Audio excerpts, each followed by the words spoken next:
హనుమాన్ జయంతిని 2 సార్లు ఎందుకు జరుపుకుంటారు? హనుమాన్ జయంతిని సంవత్సరానికి 2 సార్లు జరుపుకుంటారు.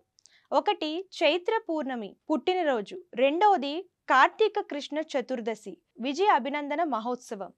ఎందుకంటే ఒక కథ హనుమంతుడి జన్మకు సంబంధించినది, మరొకటి అతను స్పృహ కోల్పోయిన తర్వాత తిరిగి జీవించడానికి సంబంధించినది. వాల్మీకి రామాయణం ప్రకారం హనుమంతుడు స్వాతి నక్షత్రంలో కార్తీక మాసంలోని కృష్ణపక్షం చతుర్దశి రోజున జన్మించాడు. అందువల్ల ఈ రోజున హనుమంతుని అవతార ఉత్సవం జరుపుకుంటారు. అదే సమయంలో చైత్ర మాసంలోని శుక్లపక్ష పౌర్ణమి రోజున హనుమంతుడి విజయ అభినందన మహోత్సవంగా జరుపుకుంటారు. చైత్ర పూర్ణమి నాడు మనం హనుమాన్ జయంతిని ఎందుకు జరుపుకుంటాం? హనుమంతుడు చైత్ర పూర్ణమి రోజున రెండవ జన్మ లభించింది కనుక ఈ రోజును అతని విజయ అభినందన మహోత్సవంగా జరుపుకుంటారు. కార్తీక కృష్ణ చతుర్దశి రోజున హనుమాన్ జయంతిని ఎందుకు జరుపుకుంటారు? హిందూ మత విశ్వాసాల ప్రకారం కార్తీక కృష్ణ చతుర్దశి నాడు తల్లి సీత హనుమంతుడికి అమరత్వం అనే వరం ఇచ్చింది. అందుకే ఈ రోజున హనుమాన్ జయంతిని కూడా జరుపుకుంటారు. హనుమాన్ జయంతి మొదటి కథ తెలుసుకుందాం.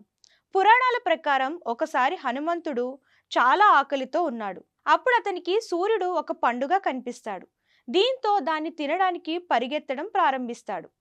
దేవేంద్రుడు, ఇంద్రుడు హనుమంతుడిని ఆపడానికి ప్రయత్నించి అతనిపై దాడి చేస్తారు. అప్పుడు బాల హనుమాన్ స్పృహ కోల్పోతాడు. తన వరంతో జన్మించిన హనుమంతుడిని చూసి పవనుడికి కోపం వస్తుంది. దీంతో అతను గాలిని ఆపుతాడు. ఇది మొత్తం విశ్వంలో సంక్షోభ పరిస్థితిని సృష్టిస్తుంది. అప్పుడు దేవతలు అందరూ కలిసి హనుమంతుడికి రెండవ జన్మ ఇస్తారు.